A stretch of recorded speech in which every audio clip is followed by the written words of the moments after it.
जय हिंद दोस्तों। तो स्वागत है आप सभी का आज का हमारा क्लास में। पिछले वीडियो में हमने भारतीय संविधान का भाग एक, हमारा जो भाग एक है उसको हमने ख़त्म कर दिया था। यानी कि हम कह सकते हैं कि अनुच्छेद 1 से 4 तक हमने पिछले वीडियो में बताया था। देखते हैं थोड़ा सा कि हम पिछले वीडियो में 1 से 4 तक क्या बताए थे, तो गौर किया जाए। देखिए, अनुच्छेद 1 में हमने बताया था भारत राज्यों का संघ है। भारत क्या है? राज्यों का संघ है। भारत राज्यों का संघ है। ये कौन कहता है? हमारा अनुच्छेद 1 कहता है। 2 कहता है विदेशी राज्यों को मिला सकते हैं। अनुच्छेद 2 के तहत आप किसी भी विदेशी राज्य को अपने देश में मिला सकते हैं। अनुच्छेद 2 हमें ये राइट्स देता है कि कोई भी राज्य अगर विदेशी राज्य हमारे देश में मिलना चाहता है तो आप उसे मिला सकते हैं। जैसे कि आपने देखा होगा 1975 में हमारा जो सिक्किम था उसे भारत में मिला लिया गया। भारत में मिला लिया गया। अभी वो सिक्किम हमारा भारत का अंग है। तो क्या वो किसके तहत मिलाया गया? तो अनुच्छेद 2 के तहत मिलाया गया। अनुच्छेद 2 में कहा गया है कि विदेशी राज्यों को आप मिला सकते हैं। किस में? तो अपने देश में किसी भी विदेशी राज्य को अपने देश में मिलाने का अधिकार हमें अनुच्छेद 2 देता है। जैसे हमने सिक्किम को मिलाया। अनुच्छेद 3 बोलता है वर्तमान राज्यों में परिवर्तन। इसका कहने का अर्थ ये हुआ कि वर्तमान राज्यों में परिवर्तन, जैसे कि हमारा बिहार है, तो जैसे बिहार को झारखंड से कैसे अलग कर दिया गया, तो कोई भी राज्य को एक राज्य से 2 राज्य बनाने का अधिकार हमें अनुच्छेद 3 देता है। अनुच्छेद 3 में कहा गया है कि आप एक राज्य से 2 राज्य बना सकते हैं। मतलब राज्यों में परिवर्तन आप कर सकते हैं। आपको मन है कि हम बिहार को तोड़कर झारखंड बना दें, तो जैसा कि जानते हैं आपके बिहार को तोड़कर झारखंड बना दिया गया। बिहार और झारखंड को अलग कर दिया गया सन 2000 में। तो इस तरह से वर्तमान राज्य में आप क्या कर सकते हैं? परिवर्तन कर सकते हैं। तो ये अनुच्छेद 2 में है, ध्यान रखिएगा। अनुच्छेद 3 में है वर्तमान राज्यों में परिवर्तन। अनुच्छेद 2 में है विदेशी राज्यों को मिलाना। अनुच्छेद 2 और 3 में कन्फ्यूजन नहीं होना है। अनुच्छेद 2 में है विदेशी राज्यों को मिलाना और अनुच्छेद 3 में है आपका वर्तमान राज्य में परिवर्तन। अनुच्छेद 4 क्या कहता है? अनुच्छेद 4 कहता है कि जो राष्ट्रपति होंगे उनको अगर सिग्नेचर करने के लिए भेजा जाएगा, जैसे कि कहें आपका ये पारित हो गया कि हम झारखंड को, बिहार से झारखंड को अलग कर रहे हैं, तो वो फिर राष्ट्रपति के समक्ष जाता है सिग्नेचर करने के लिए। तो जो राष्ट्रपति हैं उनको राष्ट्रपति ये नहीं कह सकते हैं कि हम इस पे पुनः विचार करेंगे। ये उनको कहने का राइट्स नहीं है। तो सीधा सीधा कहा गया है कि अनुच्छेद 368 के इसको बाहर रखा गया है। मतलब राष्ट्रपति इस पे पुनः विचार नहीं कर सकते हैं। उनके पास आया वो सिग्नेचर कर देंगे। ये नहीं कि हम इसको पुनः विचार करेंगे, 14 दिन हम इसको अपने पास रखेंगे, वैसा नहीं है। राष्ट्रपति को कहा गया है कि अगर आपको पुनर्विचार करने का अधिकार नहीं है, किस पे नहीं है? तो ये अनुच्छेद 2 और 3 पे। अगर कोई विदेशी राज्य को भारत में मिलाया जा रहा है या आपका वर्तमान राज्य को परिवर्तन किया जा रहा है, तो इस कंडीशन में 368 के इसे बाहर रखा जाएगा। मतलब कि जो राष्ट्रपति हैं वो क्या इसे पुनर्विचार के लिए नहीं कह सकते हैं कि पुनः विचार करेंगे, अभी हम इस पे सिग्नेचर नहीं करेंगे, तुम जाओ, हम सोचेंगे उसके बाद सिग्नेचर करेंगे, वैसा नहीं कर सकते। आगे जब आप 368 के बारे में पढ़िएगा तो आपको और ज़्यादा समझ में आएगा। अभी तो भाग एक ही बता रहे हैं। तो देखिए कि हमने तो जाना कि विदेशी राज्यों को हम क्या कर सकते हैं? मिला सकते हैं, वर्तमान राज्य में परिवर्तन कर सकते हैं। तो इसी के तहत जब हमारा भारत देश आज़ाद हुआ, जब हमारा भारत देश आज़ाद हुआ तो हमारा देश बहुत छोटे छोटे कबीलों में बटा हुआ था। जैसे कि हमारे देश पे ब्रिटिश भी राज्य करते थे और राजा भी राज करता था। ब्रिटिश क्षेत्र भी था और क्या था? देसी रियासतें भी थी। ब्रिटिश क्षेत्र कहने का अर्थ क्या हुआ? जहाँ पे जो ब्रिटिश था, जो आधिपत्य जताया हुआ था, जो ब्रिटिश जीता था उस क्षेत्र को, उसे क्या कहा गया? तो उसे ब्रिटिश प्रांत कहा गया, ब्रिटिश भारत कहा गया। जैसे मुंबई हो गया, मध्य प्रदेश हो गया, ये सब को क्या किया, जो ब्रिटिश था उस वह आधिपत्य कर लिया था, मतलब वो अपने अंडर में कर लिया था, उसको जीत लिया था। तो जीतने के बाद वो उसका राज्य हो गया, तो उसे हम ब्रिटिश राज्य कहते थे, ये ब्रिटिश भारत कहते थे। तो हमारा जो देश था वो ब्रिटिश भारत और देसी रियासत। तो देसी रियासत उस रियासत को कहा जाता था जिस पे राजाओं का शासन था, ना कि ब्रिटिश का। किसका शासन था? तो राजाओं का शासन था।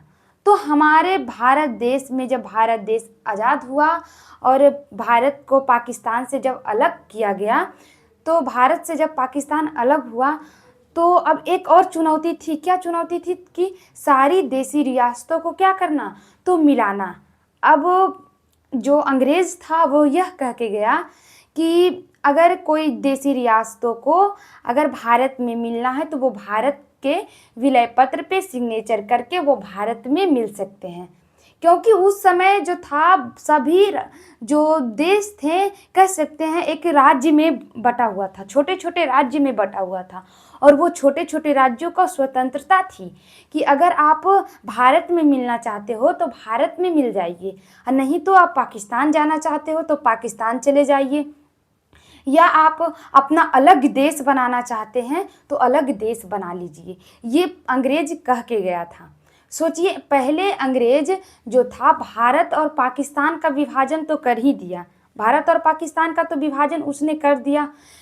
और उसमें सबसे अहम भूमिका जिन्ना का था। जिन्ना चाहता था कि नहीं, जो हमको क्या मुस्लिम को जो है अलग से देश दिया जाए। वो क्या बोला कि हमको पाकिस्तान चाहिए। जिन्ना धर्म के आधार पे इसको अलग किया गया, भारत और पाकिस्तान को। तो इस कंडीशन में तो भारत और पाकिस्तान को अलग कर दिया गया धर्म के आधार पे कि हम पाकिस्तानी को हमको अलग देश चाहिए। अब जो अंग्रेज जो थे वो सोचे कि क्यों नहीं भारत को भी छोटे छोटे टुकड़ों में बांट दिया जाए। तभी ना ये बात वो बोले कि जो राज्य है वो अपना स्वतंत्र राज्य बना ले, या वो अपना देश भारत में मिले या पाकिस्तान में मिले। लेकिन भारत पाकिस्तान में मिलने का बात तो सही बोला, लेकिन जो वो बोला कि आप अपना अलग देश बना लेते हैं, तो अब वो कैसे संभव था? यही पूरा एक गांव है, एक गांव में आपका 20-50 घर है, और वहाँ से एक घर बोले कि नहीं, हम अपना मुखिया, अपना वार्ड सदस्य हम खुद बनाएंगे, हमारा फैमिली वाला सब बनाएगा। तो वैसा नहीं ना चलता है। देश कैसे चलता है? तो देश एकजुट होने पे चलता है। देश में यूनियन रहना चाहिए। देश में क्या होना चाहिए? यूनियन रहना चाहिए। और यही काम किया जा रहा था, क्योंकि हमारा भारत देश को कहा गया कि भारत राज्यों का संघ है। भारत क्या है? राज्य का यूनियन है।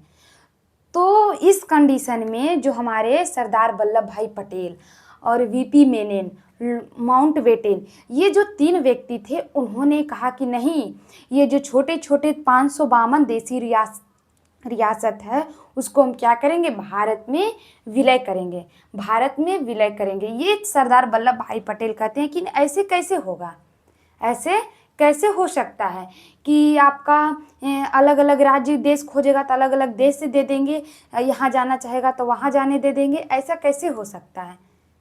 अगर अब बीच से कोई बोले कि हम ये राज्य मेरा है, हम इसको अलग देश बनाएंगे, तो ये अच्छा नहीं था।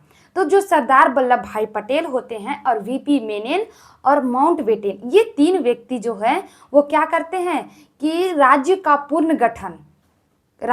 पुनर्गठन करने का मोर्चा संभालते हैं कि हम क्या करेंगे? राज्यों को मिलाने की जिम्मेवारी, राज्यों को क्या, देसी रियासतों की मिलाने की जिम्मेवारी कौन लेते हैं? तो सरदार वल्लभ भाई पटेल, वीपी मेनन और माउंटबेटन, ये 3 व्यक्ति क्या करते हैं? भारत में 552 देसी रियासतों को विलय कराने के लिए कहते हैं कि हम लोग मिलके 500 देसी रियासत है, 552 जो देसी रियासत है उसको क्या करेंगे? भारत में विलय करा लेंगे। बहुत कुछ ऐसी भी देसी रियासतें थी जो पाकिस्तान में चली गई। कुछ लगभग 13 देसी रियासतें पाकिस्तान में गई, जो कुछ बचा भारत में उसको धीरे धीरे आपका सरदार वल्लभ भाई पटेल और वीपी मेनन दोनों मिलकर, तीनों मिलकर क्या किए, अपना भारत में विलय कराने के लिए शुरू कर दिए, स्टार्ट किए। तो बहुत 2-3 मिल गया, बहुत सारा देसी रियासत जो है वो क्या करता है, भारत में मिल जाता है। लेकिन 3 ऐसे देसी रियासतें होते हैं जो भारत में मिलने से मना कर देती है।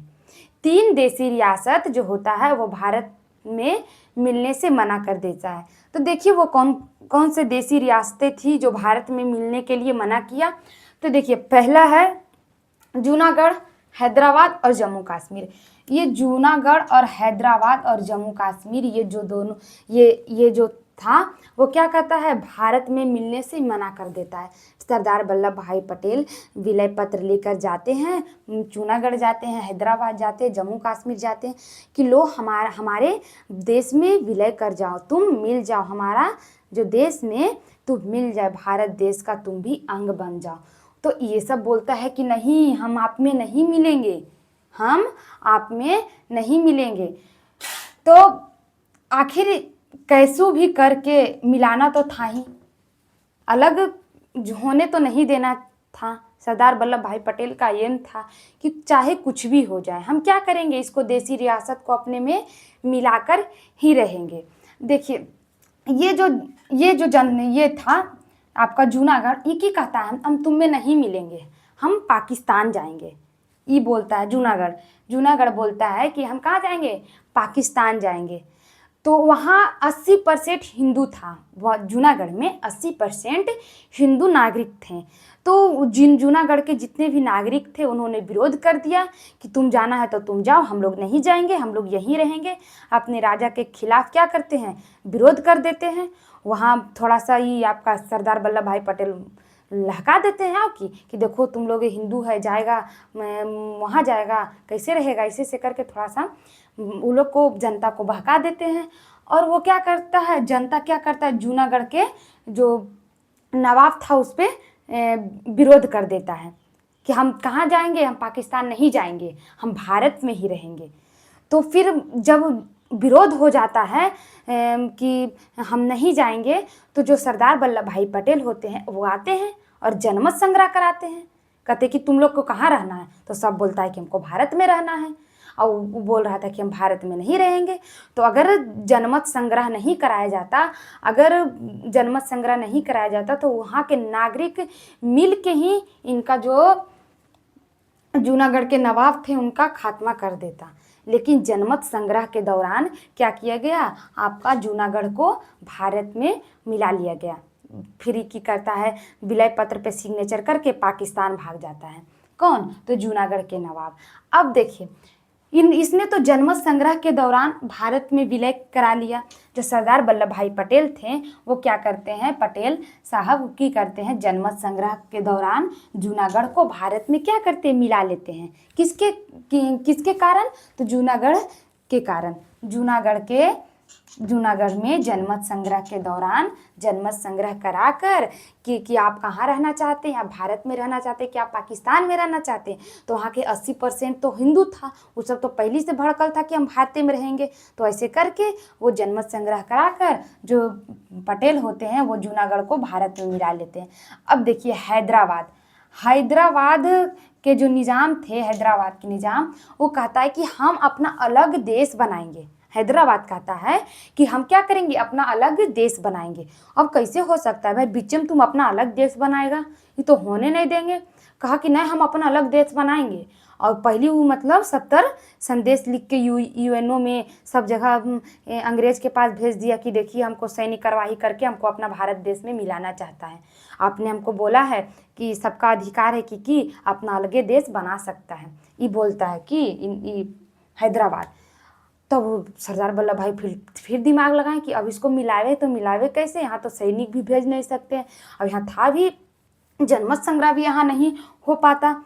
तब उन्होंने दिमाग लगाया, वहाँ पुलिस भेजे और सैनिक कार्यवाही करके क्या करते हैं, इसको मिला लेते हैं। ऑपरेशन पोलो, इसमें ऑपरेशन पोलो चलाते हैं। जो आपका सरदार वल्लभ भाई पटेल होते हैं ऑपरेशन पोलो चलाते हैं। ऑपरेशन पोलो के दौरान वहाँ पुलिस को भेजते हैं। सेना को भेजना मना था तो पुलिस को भेजते हैं, और जो पुलिस था वो पुलिस जाता है और एकदम सबको मार पीट के बराबर करके एकदम इस पे विलय पत्र भाग जाता है छोड़ के। ये जो ऑपरेशन पोलो के तहत इसको मिला लेते हैं भारत में, हैदराबाद को। तो हैदराबाद को किसके तहत, ऑपरेशन पोलो के तहत किस में मिलाया जाता है, तो भारत में मिला लिया जाता है। और आपका जूनागढ़ को जनमत संग्रह के दौरान और हैदराबाद को ऑपरेशन पोलो के दौरान मिला लिया जाता है। अब आया बात जम्मू कश्मीर का। ये दोनों तो ठीक ठाक मिल जाता है, लेकिन जम्मू कश्मीर में जब सरदार वल्लभ भाई पटेल हरि सिंह के पास ले जाते हैं विलय पत्र कि आप हमारे देश में मिल जाइए, तो ये कहता है ना हम नहीं मिलेंगे। ये जो बोलता है कि हम नहीं मिलेंगे, भी बोलता है हम अपना अलग देश बनाएंगे। ये कश्मीर, जम्मू कश्मीर के जो राजा थे वो कहते हैं कि ना हम नहीं मिलेंगे, भारत में हम नहीं मिलेंगे, हम अपना अलग देश बनाएंगे। तो फिर सरदार वल्लभ भाई पटेल कहते हैं कि तुम मिल जाओ, लेकिन ये कहा कि हम नहीं मिलेंगे। उस समय तो कहे ठीक है भाई नहीं मिलेगा, उस समय तो छोड़ देते हैं सरदार वल्लभ भाई पटेल। लेकिन जब पाकिस्तान के जो कबीलों, पाकिस्तान के जो आतंकवादी होता है वो की करता है, यहाँ पे हमला कर देता है। पाकिस्तानियों ने मिल के जम्मू कश्मीर पे हमला किया। पाकिस्तान की करता है जम्मू कश्मीर पे हमला करवा देता है कि हमला करके हम की करेंगे, जम्मू कश्मीर को अपना लेंगे। सैनिक कार्यवाही करना तो मना था, लेकिन वो क्या करते हैं, आपका पाकिस्तानियों को भेजते हैं और इसको जम्मू कश्मीर पे हमला करवा देता है। कौन, पाकिस्तान हमला करवा देता है। और उस समय आपका ये पंडित जवाहरलाल नेहरू थे, तो ये जो हरि सिंह था, आपका प्रधानमंत्री पंडित जवाहरलाल नेहरू थे। ये जो हरि सिंह था वो फिर जब कश्मीर पे हमला हुआ तब इसको समझ में आ गया कि अरे पाकिस्तान बहुत ख़राब चीज़ है, अगर हम भारत में नहीं मिले तो ये हमको मारेगा। और वहाँ पे मारता था, उस लड़कियों को उठा कर लेके चला जाता था। मतलब बहुत अत्याचार करने लगा जम्मू कश्मीर के लोगों पे, मारता था, लड़कियों को उठा कर लेके चला जाता था। आपका वहाँ आकर और बहुत ही क्या करता है, तो बहुत ही दंगा फसाद करता है। आपका पाकिस्तानी मिलके वहाँ पे हमला करता है। तब हरि सिंह आते हैं आपका जवाहरलाल नेहरू के पास कि हम क्या करेंगे, भारत में मिलेंगे, हमको भारत में मिला लीजिए। फिर आपका जवाहरलाल नेहरू जो थे कहें ठीक है भाई मिल जाओ, लेकिन ये बोले सरदार वल्लभ भाई पटेल नहीं मिलिएगा। अभी इसके पास गए थे विलय पत्र लेके कि मेरा विलय पत्र पे सिग्नेचर कर दीजिए, तो ये की बोला कि तुम्हारा यहाँ नहीं मिलेंगे, पहले इस पे सिग्नेचर करवाइए कि मैं भारत में मिलता हूँ, मैं भारत के विलय पत्र पे सिग्नेचर करके मैं भारत का अंग बनने के लिए तैयार हूँ। इस प्रकार से पहले इससे लिखवाइए और सिग्नेचर करवाइए, उसके बाद ही हम क्या करेंगे, अपना सैनिक यहाँ भेजेंगे। ऐसे नहीं भेजेंगे, रह दीजिए, मारे दीजिए, ठीक है मार रहा है, ऐसे बोलते हैं सरदार वल्लभ भाई पटेल। तो हरि सिंह के तो ज़रूरत था उस समय। अगर हरि सिंह नहीं मदद मांगता भारत से, तो उस समय जितना भी कश्मीरी लोग थे उनकी बहू बेटियों पर इतना अत्याचार कर रहा था, और वहाँ का जितना भी एरिया था वो क्या करता, पाकिस्तान अपने अंडर में ले लेता। तो फिर हरि सिंह जाता है वहाँ जवाहरलाल नेहरू के पास, सरदार वल्लभ भाई पटेल लिखवा लेते हैं कि पहले तुम लिखो कि तुम भारत के विलय होते, भारत में विलय होते। हरि सिंह तुरंत लिखता है कि हम भारत में मिलना चाहते हैं, मिलता है, तुरंत भेजते हैं। आपका जवाहरलाल नेहरू यहाँ जम्मू कश्मीर में अपना सेना भेजते हैं और जम्मू कश्मीर को आज़ाद करवा लेते हैं। तो इस प्रकार हमारा जम्मू कश्मीर, हैदराबाद और आपका जूनागढ़, ये तीनों का विलय हुआ हमारा देसी रियासत में। तो 552 देसी रियासत था और उसको विलय इस प्रकार किया गया। अब देखिए जब विलय हो गया, ये 500 देसी रियासत जब विलय हो गया, तब अब मेन था राज्य, तो इसको 4 राज्य में बांटा गया। जब इसको मिला लिया गया, 552 देसी रियासतों को मिला लिया गया, तो इसको 4 भागों में बांट दिया गया। हम ये कह सकते हैं कि इसको 4 भागों में बांट दिया गया कि आप जैसे अभी है इन्हें कि भारत है, बिहार है, गुजरात है, ऐसे है ने। लेकिन उस समय ने जो राज्य को ABCD में बांटा गया था। अभी क्या है, बिहार है, बंगाल, बिहार है, गुजरात है, झारखंड है, मध्य प्रदेश है, तेलंगाना है, उड़ीसा है, ऐसे है ने। लेकिन जो उस समय जो जब था, तो उस समय देसी जो राज्य है, राज्य को 4 कैटेगरी में बांटा था। 4 राज्य थे, 4 राज्य थे। तो देखिए कैसे बांटा, ABCD में बांटा। कैसे बांटा, ABCD में, ABCD, ये 4 गो राज्य था। सोचिए, ये ऐसे राज्य रहता है, यह 4 गो राज्य था। इसका नाम था ABCD। देखिए ए में क्या था, ए में था ब्रिटिश भारत। जो भी ब्रिटिश भारत, देखिए ध्यान दीजिएगा, मिलाया किसको, मिलाया तो वो अपना देसी रियासतों को ही ना, ब्रिटिश भारत को तो नहीं मिलाया। ब्रिटिश तो आज़ाद करके जाएगा तब ने, ब्रिटिश तो आज़ाद करके जाएगा तब। लेकिन देखिए एक में रखा ब्रिटिश भारत को, जो जिसपे ब्रिटिश भारत का शासन था। जो भी राज्य था, जैसे मुंबई हो गया, मध्य प्रदेश हो गया, जो भी देसी जो भी क्षेत्र पे ब्रिटिश का शासन था, ब्रिटिश अपने अंडर में लिया हुआ था, अपने आधिपत्य में लिया हुआ था, उस पे क्या करता है, ब्रिटिश राज्य को ए में रखता है। ए में रखता है ब्रिटिश राज्य को, बी में रखता है देसी रियासत को। जितना भी देसी रियासत को मिलाया उसको सेक्शन बी में रखा गया। किस में रखा गया, बी में। सी में रखा गया मुख्य आयुक्त। जैसे मुख्य आयुक्त, जैसे कि आपका मुख्य आयुक्त कैसे रहता है, आयुक्त कैसे रहता है, मुख्य आयुक्त। जैसे हमारा जो देसी रियासत हो गया, ब्रिटिश भारत हो गया, ब्रिटिश भारत का जो मुख्य आयुक्त था उसको सी में रखा गया। और डी में रखा गया अंडमान निकोबार, मतलब हम कह सकते हैं यूनियन टेरिटरीज, केंद्र शासित प्रदेश को डी में रखा गया, अंडमान निकोबार। तो ए में रखा गया ब्रिटिश भारत को, बी में रखा गया देसी रियासत को, सी में रखा गया मुख्य आयुक्त का, और डी में रखा गया यूनियन टेरिटरीज का। इस प्रकार ये 4 राज्य को, 4 राज्य थे उस समय, कहा गया राज्य 4 थे, ABCD। इसी प्रकार राज्य के बांटा गया था। लेकिन ऐसे करके राज्य बटा सकता है, ऐसे करके देश सरवाइव कर सकेगा। जितना भी राज्य है सभी को एक ही में डाल दो। अभी ये आपका बिहार को भी एक में डाल दो, झारखंड के भी एक में डाल दो, राजस्थान के भी एक में डाल दो, तो अच्छा रहेगा। अच्छा से नहीं सरवाइव ही नहीं कर पाएगा। तो वैसा ही सरवाइव नहीं कर पाता है। ये सिस्टम था, ये सिस्टम ज़्यादा दिन सरवाइव नहीं कर पाता है। जो आपका ये देसी रियासत जो थे, देसी रियासत में जितने भी राज्य थे, अब तो राज्य हो गया, तो जितना भी राज्य था वो क्या किया, अपना अलग राज्य मांग करने लगा कि हमको अपना अलग अलग राज्य दो, हमको अलग अलग राज्य दो। ये क्या, कौन कहा, राज्य कहा। जैसे कि बहुत सारा राज्य था, बहुत सारा राज्य को एके में रख दिया था। कोई बंगाली बोलता था, तो कोई उड़िया बोलता था, कोई बिहारी बोलता, कोई भोजपुरी बोलता था, कोई तमिल बोलता था। सबका अलग अलग भाषा था और सभी को एके में रख दिया गया था। तो जितने भी लोग थे उन्होंने क्या बोला कि हमको अलग राज्य चाहिए। क्या चाहिए, अलग अलग राज्य दो। और किसके आधार पर दो, तो भाषा के आधार पर दो। पहले तो गठन किया, गठन करने के बाद पहले राज्य बनाया। राज्य बनाने के बाद जो राज्य थे, वो जो देसी रियासतें थे, जो राज्य में बदले, तो ये जो राज्य थे वो क्या किए, अपना मांग किए कि हमको अलग अलग राज्य दो, हम एक में नहीं रहेंगे, हमको अलग अलग राज्य दिया जाए। तो किसके आधार पे, तो ये लोग बोला कि हम प्रशासनिक आधार पर तुमको राज्य देंगे, प्रशासनिक आधार पे हम तुमको क्या देंगे, राज्य देंगे। लेकिन जो इन लोग का मांग था कि नहीं, हमको भाषाई आधार पे राज्य चाहिए। किसके आधार पे चाहिए, भाषाई आधार पे हमको अलग अलग राज्य दीजिए। तो देखिए पहला, तब देखिए राज्यों का पुनर्गठन। पहले तो देसी रियासत का विलय हुआ।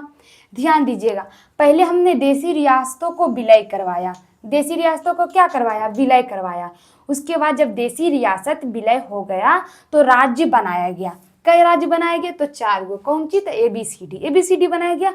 अब था राज्यों का पुनर्गठन, राज्य का पुनर्गठन। अब राज्यों का फिर से गठन करने की जिम्मेवारी थी। एक बहुत बड़ी चुनौती थी कि आखिर हम राज्यों को गठन कैसे करें, इन राज्यों को कैसे गठन किया जाए सही तरीके से। कोई बोलता है कि हमको अलग राज्य दो, भाषा के आधार पे दो। अब हम ये सब बहुत बड़ा प्रॉब्लम हो गया था, सब चिंता में पड़ा था। उन्हें सरदार वल्लभ भाई पटेल अलगे, जवाहरलाल नेहरू अलगे चिंता में थे कि ऐसे कैसे होगा। ये लोग अलग अलग राज्य मांग रहा है, वो भी भाषा के आधार पर मांग रहा है, ऐसे कैसे हो सकता है। लेकिन देखिए जनता में बहुत पावर होता है, कहा जाता है जनता में बहुत पावर होता है। अगर जनता ठान ले तो जो सरकार होती है, सरकार को क्या कर जनता का बात मानना ही पड़ता है। जब अंग्रेज को मनवा सकते हैं, हमारे जनता ने अंग्रेज को भगाया, जितना भी लोग था देश में रहता था वही ना अंग्रेज को भगा दिया। तो एकजुटता में बहुत पावर होता है। तो देखिए आगे आगे बहुत इंटरेस्ट आने वाला कि आखिर ये राज्यों का पुनर्गठन कैसे हुआ, भाषाई आधार पर राज्यों का पुनर्गठन कैसे होता है। तो देखिए पहले धर आयोग बनाया गया। पहले जो था कहा कि हमको जितने भी लोग थे वो कह रहे थे कि हमको क्या चाहिए, भाषा के आधार पर राज्य चाहिए। तो इसके लिए धर आयोग का गठन किया गया। किस आयोग का? धर आयोग। इसके अध्यक्ष एस.के. धर, जो क्या थे, इलाहाबाद के जज थे। इलाहाबाद के क्या थे? इलाहाबाद के उच्च न्यायालय के जज थे। ये जो गठन हुआ 1938 में हुआ। कब हुआ? 1938 में। क्या होता है? तो गठन होता है। किसका गठन होता है? तो धर आयोग का गठन होता है। इसके अध्यक्ष कौन होते हैं? एस.के. धर होते हैं। याद रखिएगा, एस.के. धर होते हैं जो क्या करते हैं, गठन करते हैं धर आयोग के। किस लिए? कि भाषाई राज्य, लोग कह रहा था कि भाषा के आधार पर हमको राज्य चाहिए। तो इसी के कारण और इसी के लिए मतलब इसी पे विचार करने के लिए, इसी का निर्णय सुनाने के लिए धर आयोग का गठन होता है। लेकिन ये धर आयोग इसको मना कर देता है। जो धर आयोग होता है इसको क्या करता है? मना कर देता है। धर आयोग कहता है कि नहीं, राज्य का जो गठन है क्या भाषा आधार पे नहीं होगा। अब हो जाता है इसका क्यों होगा? नहीं होगा। भाषा आधार पर क्या होगा? धर आयोग कहता है 1938 में कि भाषा के आधार पर हम क्या करेंगे? नहीं करेंगे राज्यों का पुनर्गठन। तो ये सब विरोध कर देता है कि नहीं, कैसे कीजिएगा, हमको करने हैं, हम भाषा के आधार पर कराएंगे। उसके बाद फिर आता है आपका जेवीपी समिति आती है 1948 में। फिर आता है आपका 1948 में जेवीपी समिति धर आयोग के विरोध में। जब धर आयोग के विरोध हुआ तो फिर 1948 में जेवीपी समिति आती है। इसमें जो होते हैं पंडित जवाहरलाल नेहरू और आपका सरदार वल्लभ भाई पटेल, ये पट्टाभी सीतारमैया, ये तीनों मिलकर क्या करते हैं? तो जेवीपी समिति का गठन करते हैं और इस पर क्या करते हैं? राज्यों का पुनर्गठन, जो भाषाई आधार पर राज्यों का पुनर्गठन का जो मांग हो रहा था उस पर विचार करने के लिए अपना समिति बुलाते हैं। लेकिन ये सब भी मना कर देता है कि तुम लोग काहे कूद रहा, नहीं देंगे। ये सब भी मना कर देता है। क्या करते हैं? ये लोग भी मना कर देते हैं कि आपको क्या, राज्य का गठन भाषा आधार पे नहीं होगा। अगला वीडियो में हम बताएंगे आप लोगों को कि आखिर फजल अली आयोग के दौरान राज्य का पुनर्गठन भाषा के आधार पर कैसे होता है। एक जो आपका एक व्यक्ति रहते हैं जो भूख हड़ताल करते हैं और 56 दिन का भूख हड़ताल करते हैं। और वो 56 दिन का भूख हड़ताल करने के दौरान क्या होता है? तो उनकी मृत्यु हो जाती है। श्री राममूल्य की मृत्यु हो जाती है। 56 दिन भूख हड़ताल करते हैं। किसके लिए? कि भूख है, हमको भाषा के आधार पर अलग प्रदेश चाहिए, हमको आंध्र प्रदेश चाहिए, हमको आंध्र प्रदेश दो, ये मांग रहता है। और वो 56 दिन का भूख हड़ताल करते हैं, उनकी मृत्यु हो जाती है। इसके बारे में हम कल पढ़ें, इसके बारे में हम अगले वीडियो में जानेंगे। जय हिंद। स्क्रीनशॉट लेना चाहते हैं तो स्क्रीनशॉट ले लीजिए।